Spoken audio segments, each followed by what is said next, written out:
पश्चिमी एशिया में युद्ध ने पूरी दुनिया को ऊर्जा संकट की आग में झोंक दिया है, लेकिन भारत दावा कर रहा है कि उसने इस संकट को अवसर में बदल दिया है। राजस्थान से प्रधानमंत्री मोदी ने कहा कि अगर सही समय पर फैसले नहीं लिए जाते तो आज घरेलू गैस सिलेंडर 2000 रुपये तक पहुंच जा सकता था। वहीं सरकार का दावा है कि मजबूत कूटनीति, नए ऊर्जा स्रोतों और आधुनिक रिफाइनरियों ने देश को बड़े संकट से बचा लिया है। लेकिन इसी ऊर्जा नीति का दूसरा पहलू अब सवालों के घेरे में है।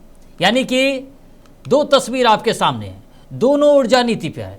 एक तरफ जहां प्रधानमंत्री मोदी कह रहे हैं कि वैश्विक ऊर्जा संकट ने भारत को अवसर दिया है, तो दूसरी तरफ दूसरा पहलू जो है वो सवालों के घेरे में। सरकार जहां E20 यानी 20% एथेनॉल मिश्रित पेट्रोल को ऊर्जा आत्मनिर्भर, प्रदूषण नियंत्रण और किसानों की आय बढ़ाने का रास्ता बता रही है, वहीं लाखों वाहन मालिक इसे अपनी जेब और गाड़ी दोनों पर बढ़ता बोझ बता रहे हैं। पुराने वाहनों में कम माइलेज, इंजन की खराबी और बढ़ते मेंटेनेंस खर्च की शिकायतें लगातार सामने आ रही है। सुप्रीम कोर्ट में हुई टिप्पणी के बाद यह मुद्दा अब तकनीकी बहस से निकलकर राजनीतिक विवाद का रूप भी ले चुका है। ऐसे में सवाल है कि क्या भारत की ऊर्जा क्रांति की कीमत आम उपभोक्ता चुका रहा है? क्या आत्मनिर्भरता और ग्रीन फ्यूल की राह पर बढ़ते हुए पुराने वाहन मालिकों की चिंताओं का समाधान भी उतना ही जरूरी है? और आखिर ऊर्जा सुरक्षा, पर्यावरण और जनता की जेब, इन तीनों के बीच संतुलन कैसे बनेगा? इन्हीं सवालों का तथ्यात्मक और गहन विश्लेषण करके हम आज महुआ विश्लेषण में आपको दिखाएंगे और उसका एक एक परत आपको दिखाएंगे, बताएंगे विश्लेषण के साथ में कि आखिर इस खबर के मायने क्या है और ये खबर कितना आपके लिए महत्वपूर्ण हो जाता है, क्योंकि दोनों खबर ऊर्जा से जुड़ी हुई है। चलिए पहली खबर का रुख करते हैं, जहां पश्चिमी एशिया में युद्ध, दुनिया भर में ऊर्जा संकट और भारत की ऊर्जा सुरक्षा पर बड़ा दावा। प्रधानमंत्री मोदी ने राजस्थान की धरती से कहा कि अगर सरकार ने सही समय पर सही फैसले नहीं लिए होते तो आज घरेलू गैस सिलेंडर की कीमत 2000 रुपये तक पहुंच सकती थी। लेकिन बेहतर प्रबंधन और मजबूत कूटनीति की वजह से देश बड़े संकट से बच गया। राजस्थान के बालोतरा स्थित पचपदरा में देश के सबसे आधुनिक रिफाइनरी का उद्घाटन करते हुए प्रधानमंत्री मोदी ने सिर्फ ऊर्जा सुरक्षा की बात नहीं की, बल्कि भारत की विदेश नीति, आत्मनिर्भरता और विकास मॉडल को भी देश के सामने रखा। उन्होंने कहा कि युद्ध के दौरान भारत ने ईंधन खरीदने वाले देशों की संख्या 25 से 26 बढ़ाकर 40 तक पहुंचा दी है, जिससे ऊर्जा आपूर्ति प्रभावित नहीं हुई। प्रधानमंत्री ने कांग्रेस पर निशाना साधते हुए नर्मदा जल परियोजना का भी जिक्र किया और कहा कि भाजपा सरकार सिर्फ शिलान्यास नहीं करती, बल्कि परियोजनाओं को पूरा करके दिखाती है। वहीं हाल ही में रिफाइनरी में हुए हादसे के बावजूद रिकॉर्ड समय में काम पूरा होने को उन्होंने नए भारत की कार्य संस्कृति का उदाहरण बताया। इस दौरान प्रधानमंत्री ने क्या कुछ कहा, चलिए आपको वो पहले सुनवाते हैं, फिर हम विश्लेषण में आगे बढ़ेंगे। पश्चिमी एशिया में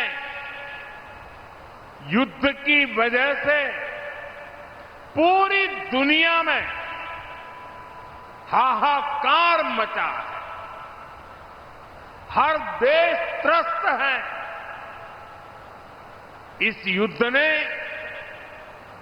21वीं सदी के सबसे बड़े ऊर्जा संकट को जन्म दिया।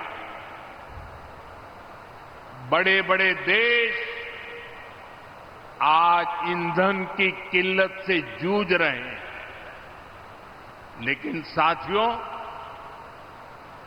21वीं सदी के सबसे बड़े ऊर्जा संकट पर 21वीं सदी के नए भारत की इच्छा शक्ति और भारत के प्रयास। प्रधानमंत्री मोदी आज जब राजस्थान में थे तो इस दौरान उन्होंने बताया कि किस तरीके से पूरा विश्व जो है वो ईंधन से जो है जूझ रहा था, पूरा विश्व जूझ रहा था, लेकिन भारत ने इस आपदा को अवसर में बदला। और अब इसी दौरान राजस्थान से पीएम मोदी का ये संदेश आना कि भारत ऊर्जा के क्षेत्र में आत्मनिर्भर बन रहा है और पचपदरा में जो है वो रिफाइनरी राष्ट्र को समर्पित करना अपने आप में सरकार की एक उपलब्धि है। साथ ही साथ उन्होंने कांग्रेस को इस दौरान घेरा भी नर्मदा जल परियोजना को लेकर। साथ ही साथ इस दौरान पश्चिमी एशिया युद्ध में भारत की डिप्लोमेसी का दम जो है उसका भी प्रधानमंत्री मोदी ने जिक्र किया और बताया कि किस तरीके से डिप्लोमेसी का जो ये जंग है उसमें भारत खरा उतरा था। वहीं राजस्थान से पीएम मोदी का ऊर्जा को लेकर ये संदेश, राजस्थान से पीएम मोदी का ये संदेश जहां बताया कि किस तरीके से जहां पूरा विश्व ऊर्जा संकट से जूझ रहा था, परेशान था, वहां भारत ने आत्मनिर्भरता की एक और सीढ़ी पर चढ़ गया है। उन्होंने यह भी बताया कि किस तरीके से अगर भारत ऊर्जा के क्षेत्र में आत्मनिर्भर नहीं बनता तो आज भारत में गैस सिलेंडर 2000 रुपये सिलेंडर मिलता, लेकिन भारत की डिप्लोमेसी, भारत की क्षमता, भारत की वैश्विक नीति के कारण जो है उस संकट से भारत को रोका गया और भारत आज ऊर्जा के क्षेत्र में आत्मनिर्भर बनने की दिशा में अग्रसर है। और उसी का आज प्रमाण है जहां प्रधानमंत्री मोदी ने राजस्थान में रिफाइनरी को राष्ट्र को समर्पित किया है। अब देखना होगा कि इस रिफाइनरी के समर्पण से भारत को कितना फ़ायदा मिलता है, लेकिन हम आपको अब इसका एक एक विश्लेषण के साथ बताएंगे कि जब प्रधानमंत्री मोदी राष्ट्र को रिफाइनरी समर्पित किए हैं तो इसके क्या कुछ फ़ायदे हैं, क्या नुकसान है, इस खबर से सवाल क्या कुछ निकल कर आता है, खबर का इतिहास क्या कुछ कहता है और पर्दे के पीछे की असली कहानी जो है वो क्या कुछ चल रही है, हम वो भी आपको समझाएंगे। साथ ही हम आपको बताएंगे कि किस तरीके से खबर का जब हम पोस्टमार्टम करते हैं तो उसका रिपोर्ट क्या कुछ निकल कर आता है, क्या वो रिपोर्ट जनता के हक में है, जनता के हित में है, जनता के लिए है।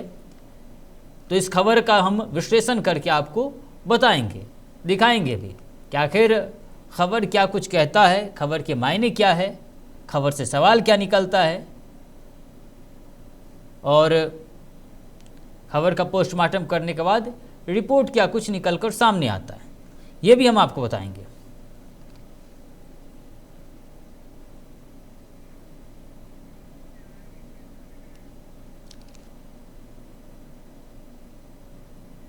तो जिस तरीके से आज प्रधानमंत्री मोदी राष्ट्र को समर्पित किए है रिफाइनरी, ऐसे में खबर से सवाल क्या कुछ निकलता है, चलिए आपको बताते हैं। और अगर हम खबर से सवाल देखें तो सवाल ये उठता है कि पश्चिमी एशिया युद्ध पर पीएम मोदी ने ऊर्जा संकट को लेकर क्या कुछ कहा, क्योंकि जब प्रधानमंत्री मोदी वहां पर रिफाइनरी राष्ट्र को समर्पित किए तो इस दौरान प्रधानमंत्री ने क्या कुछ कहा। साथ ही राजस्थान दौरे में प्रधानमंत्री मोदी ने किन किन परियोजनाओं का उद्घाटन और शिलान्यास किया, क्योंकि इस दौरान कई परियोजनाओं का उद्घाटन और शिलान्यास किया गया है। साथ ही साथ खबर से सवाल ये भी निकलता है कि युद्ध काल में भारत की डिप्लोमेसी पर प्रधानमंत्री मोदी ने क्या दावा किया है, क्योंकि लगातार विपक्ष भारत की डिप्लोमेसी को लेकर हमलावर है। साथ ही खबर से सवाल ये भी कि भाजपा सरकार की परियोजनाओं पर प्रधानमंत्री मोदी ने क्या संदेश दिया है, उन्होंने क्या कुछ कहा है परियोजनाओं को लेकर। साथ ही खबर से सवाल ये भी कि रिफाइनरी हादसे के बाद नया भारत पर मोदी ने क्या कहा, यानी कि प्रधानमंत्री मोदी ने क्या कुछ कहा नया भारत को लेकर, खबर से सवाल यह भी निकलता है। साथ ही खबर से सवाल यह भी कि रिफाइनरी दौरे में पीएम मोदी ने कर्मचारियों और इंजीनियरों से क्या जाना और रिफाइनरी को लेकर उन्होंने क्या कुछ बातें की। ये तमाम सवाल है जो खबर से निकलकर सामने आते हैं और आपको हम इन्हीं सवालों का एक एक करके विश्लेषण में जवाब देंगे, जिसमें आपको इन तमाम सवालों के जवाब विश्लेषण में मिल जाएंगे, जहां हम आपको बताएंगे कि आखिर इन खबर से जो सवाल निकलता है उसका जवाब क्या कुछ है। चलिए अब खबर का इतिहास देखते हैं कि इतिहास क्या कुछ कहता है। खबर का इतिहास देखें तो राजस्थान लंबे समय से ऊर्जा, जल और आधारभूत संरचना के क्षेत्र में बड़े निवेश का केंद्र रहा है और इसी कड़ी में बाड़मेर जिले के पचपदरा में स्थापित रिफाइनरी देश की सबसे महत्वाकांक्षी ऊर्जा परियोजनाओं में गिनी जाती है। इसकी आधारशिला वर्ष 2013 में रखी गई थी, लेकिन विभिन्न कारणों से परियोजनाओं की गति प्रभावित हुई है। बाद में केंद्र और राज्य सरकार के समन्वय से निर्माण कार्य तेज हुआ और इसे आधुनिक तकनीक से विकसित किया गया। यह रिफाइनरी राजस्थान के पेट्रोकेमिकल हब बनाने के साथ हजारों लोगों को रोजगार और पश्चिमी भारत की ऊर्जा सुरक्षा को मजबूत देने में महत्वपूर्ण भूमिका निभाएगी। प्रधानमंत्री मोदी ने अपने संबोधन में पश्चिमी एशिया के युद्ध से उत्पन्न वैश्विक ऊर्जा संकट का उल्लेख करते हुए कहा कि भारत ने बेहतर कूटनीति और ऊर्जा स्रोतों के विविधीकरण के जरिए संकट का प्रभाव कम किया है। उन्होंने बताया कि भारत ने ईंधन आयात करने वाले देशों की संख्या बढ़ाकर ऊर्जा आपूर्ति को सुरक्षित बनाया है। अपने भाषण में प्रधानमंत्री ने गुजरात के मुख्यमंत्री रहते राजस्थान को नर्मदा का पानी उपलब्ध कराने के फैसले का भी उल्लेख किया। साथ ही उन्होंने कहा कि भाजपा सरकार केवल परियोजनाओं की घोषणा नहीं करती बल्कि उन्हें समय पर पूरा भी करती है। उन्होंने हालिया रिफाइनरी हादसे के बाद तेजी से काम पूरा होने को नए भारत के संकल्प और कार्य संस्कृति का उदाहरण भी बताया और इस दौरान उन्होंने जो कर्मचारी है उन्हें लेकर कई बातें भी कही और बताया कि किस तरीके से नए भारत में उनकी भूमिका कितनी अहम हो जाती है। ऐसे में चलिए आपको पर्दे के पीछे की क्या कुछ कहानी चल रही है वो बताते हैं। अगर हम पर्दे के पीछे की कहानी देखें तो प्रधानमंत्री मोदी के राजस्थान दौरे और पचपदरा रिफाइनरी के उद्घाटन के पीछे सिर्फ एक सरकारी कार्यक्रम नहीं बल्कि ऊर्जा सुरक्षा, आर्थिक रणनीति और राजनीतिक संदेश की बड़ी कहानी छिपी है। पश्चिमी एशिया में युद्ध के बाद पूरी दुनिया में कच्चे तेल और गैस की आपूर्ति प्रभावित हुई है। ऐसे समय में भारत ने अलग अलग देशों से तेल खरीदकर अपनी ऊर्जा आपूर्ति को बनाए रखा ताकि घरेलू बाजार में ईंधन और रसोई गैस की कीमतों का असर सीमित रहे। पचपदरा रिफाइनरी का उद्घाटन भी इसी रणनीति का हिस्सा माना जा रहा है। यह परियोजना केवल पेट्रोल डीजल उत्पादन तक सीमित नहीं है बल्कि राजस्थान को पेट्रोकेमिकल उद्योग का बड़ा केंद्र बनाने, निवेश आकर्षित करने और हजारों प्रत्यक्ष एवं अप्रत्यक्ष रोजगार सृजित करने की क्षमता रखती है। राजनीतिक दृष्टि से भी यह दौरा महत्वपूर्ण रहा है। प्रधानमंत्री ने अपने भाषण में कांग्रेस की नीतियों की आलोचना करते हुए भाजपा सरकार की विकास और परियोजनाओं को समय पर पूरा करने की कार्यशैली को प्रमुखता से रखा। साथ ही गुजरात से राजस्थान तक नर्मदा जल पहुंचाने का उल्लेख कर सहकारी संघवाद और विकास मॉडल का संदेश देने की कोशिश भी की। यानी इस दौरे के पीछे ऊर्जा आत्मनिर्भरता, बुनियादी ढांचे का विस्तार, निवेश, रोजगार और राजनीतिक संदेश, ये सभी पहलू एक साथ जुड़े हुए दिखाई देते हैं। अब चलिए हम आपको खबर की अगली कड़ी में लेकर चलते हैं, यानी कि अब हम आपको खबर का पोस्टमार्टम करके रिपोर्ट दिखाते हैं। और अगर हम खबर का पोस्टमार्टम करें, रिपोर्ट जानने की कोशिश करें तो राजस्थान के पचपदरा में रिफाइनरी के उद्घाटन के मंच से प्रधानमंत्री मोदी ने ऊर्जा सुरक्षा, विकास और राजनीति तीनों मुद्दों को एक साथ साधने की कोशिश की है। उन्होंने पश्चिमी एशिया के युद्ध के दौरान भारत की ऊर्जा नीति और कूटनीति को सरकार की बड़ी उपलब्धि बताया। हालांकि यह भी सच है कि वैश्विक संकट के बावजूद भारत को कच्चे तेल के आयात पर भारी खर्च करना पड़ा और सरकार को तेल कंपनियों पर बड़े आर्थिक दबाव को भी संभालना पड़ा। प्रधानमंत्री ने घरेलू गैस सिलेंडर की कीमतों को नियंत्रण में रखने का श्रेय बेहतर प्रबंधन को दिया, लेकिन विपक्ष लंबे समय से महंगाई और ईंधन की कीमतों को लेकर सरकार पर सवाल उठाता रहा है। यानी कि यह मुद्दा राजनीतिक बहस का हिस्सा बना हुआ है। रिफाइनरी परियोजना निसंदेह राजस्थान के औद्योगिक विकास, निवेश और रोजगार के लिहाज से महत्वपूर्ण मानी जा रही है, लेकिन इसकी लागत, परियोजना में हुई देरी और उद्घाटन से पहले हुए अग्निकांड जैसे मुद्दे भी चर्चा का विषय रहे। अपने भाषण में प्रधानमंत्री ने कांग्रेस पर निशाना साधते हुए भाजपा की विकास नीति को प्रमुखता दी है और नर्मदा जल परियोजना को उदाहरण देकर सहकारी विकास मॉडल का संदेश भी दिया है। यानी कि कुल मिलाकर यह दौरा केवल विकास परियोजनाओं का उद्घाटन नहीं था बल्कि ऊर्जा सुरक्षा, आर्थिक उपलब्धियों और आगामी राजनीतिक विमर्श को मजबूत करने की रणनीतिक वो भी इसमें नजर आ रहे थे, जहां पर प्रधानमंत्री आगे की रणनीति भी बनाते हुए नजर आ रहे हैं।